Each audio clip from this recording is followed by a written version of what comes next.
जब भी दुनिया के बड़े सांपों का जिक्र आता है तो आपके जहन में एनाकोंडा और पाइथन जैसे विशाल सांपों की इमेज उभरती है। लेकिन अगर मैं आपसे कहूं कि सदियों पहले इस ज़मीन पर ऐसे भारी और वजनी सांप रह चुके हैं जिसके सामने एनाकोंडा और पाइथन तो दूध पीते बच्चे हैं। एक सांप धरती पर रहकर अपने फन से बादल को छू सकता है, तो आप क्या कहेंगे?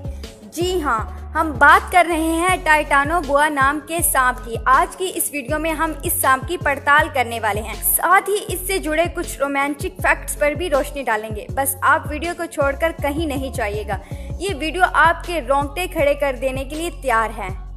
टाइटानोबोआ स्नेक। आज से करीबन 6 करोड़ 50 लाख साल पहले जब डायनासोर का खात्मा हुआ तो धरती पर एपिकपेट्स की जगह खाली हो गई।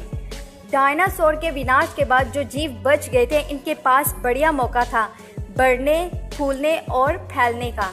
यही वो वक्त था जब दुनिया के सबसे खतरनाक जीव टाइटानोबोआ वजूद में आए। ये सांप सांपों की बोआ फैमिली से बिलोंग करता था। बोआ फैमिली में वो सांप आते हैं जो साइज में बहुत बड़े होते हैं और बिना जहर वाले होते हैं। बोआ फैमिली के सांप अमेरिका कॉन्टिनेंट में पाए जाते हैं, यानी इस सांप को आज के ज़माने के एनाकोंडा का पूर्वज माना जा सकता है। ये सांप अपने ज़माने का बहुत ही खूंखार और जानलेवा शिकारी माना जाता था। इसकी दहशत पूरी धरती पर थी। Time period when they used to live on earth. जैसे कि हमने बात की कि इन सांपों का वजूद डायनासोर के बाद धरती में आया, यानी डायनासोर के साथ इनका कोई राब्ता नहीं था। साइंटिस्ट के मुताबिक ये सांप आज से करीब 6 करोड़ साल पहले हुए और 50 लाख सालों तक धरती पर राज किया। इस टाइम पीरियड को पैलियोसिन पीरियड कहा जाता है। Places where they use to live. हमने अभी कहा है कि ये सांप आज के समय के एनाकोंडा के पूर्वज रहे हैं, तो जाहिर सी बात है कि जहां आज एनाकोंडा पाए जाते हैं वहीं इन सांपों का बसेरा भी हुआ करता था, यानी अमेरिका। धरती के सबसे पहले, सबसे विशाल और सबसे घने जंगल अमेज़न को साउथ अमेरिका की शान माना जाता है। इसी जंगल में इन सांपों का बसेरा और आतंक भी था।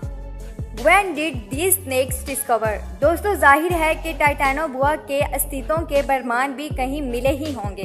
जी हाँ, जरूर मिले। 2009 में नॉर्थ कोलंबिया में मौजूद सेज ऑन फाउंडेशन कोयले की खानों ने धरती पर कभी रहने वाले इन सांपों की मौजूदगी के सबूत दिए। यहाँ पाए जाने वाले फॉसिल्स की शुरुआती जांच में इन्हें विशाल मगरमच्छ के फॉसिल्स करार दिया गया था, मगर फिर माना गया कि ये फॉसिल्स किसी मगरमच्छ के नहीं बल्कि एक सांप के हैं, और कोई ऐसा वैसा सांप नहीं बल्कि अब तक का दुनिया का सबसे बड़ा टाइटानोबोआ स्नेक था। Size of Titanoboa. हम बार बार कह रहे हैं कि टाइटानोबोआ दुनिया का सबसे बड़ा सांप था, पर क्या आपको इसकी साइज का अंदाजा है? गोल्ड माइन से मिलने वाले फॉसिल्स की स्टडी में इस टाइटानोबोआ के साइज का अंदाजा लगाया गया है। ये जानकर आपके होश उड़ जाएंगे कि ये सांप करीब 13 मीटर लगभग 43 फीट लंबे हुआ करते थे। आज के समय के एनाकोंडा की एवरेज साइज सिर्फ 15 से 20 फीट होती है, यानी टाइटानो स्नेक एनाकोंडा से 2 गुना से भी ज्यादा लंबे हुआ करते थे। आज तक सबसे बड़ा एनाकोंडा भी 29 फीट का ही पाया गया है। इसी बात से अंदाजा लगा सकते हैं अपने वक्त के टाइटानोबोआ की कैसी दहशत हुआ करती थी, और इनकी चौड़ाई सुनकर तो आपके कान खड़े हो जाएंगे। इन सांपों का डायामीटर करीब 3 फीट हुआ करता था, यानी एक अंदाजा लगाया जाए तो 5th क्लास का एक बच्चा पूरा का पूरा इस सांप पर हॉरिजॉन्टली लेट सकता है। तो वहीं अगर इनके वजन की बात की जाए तो ये करीब 1135 किलोग्राम वजनी हुआ करते थे।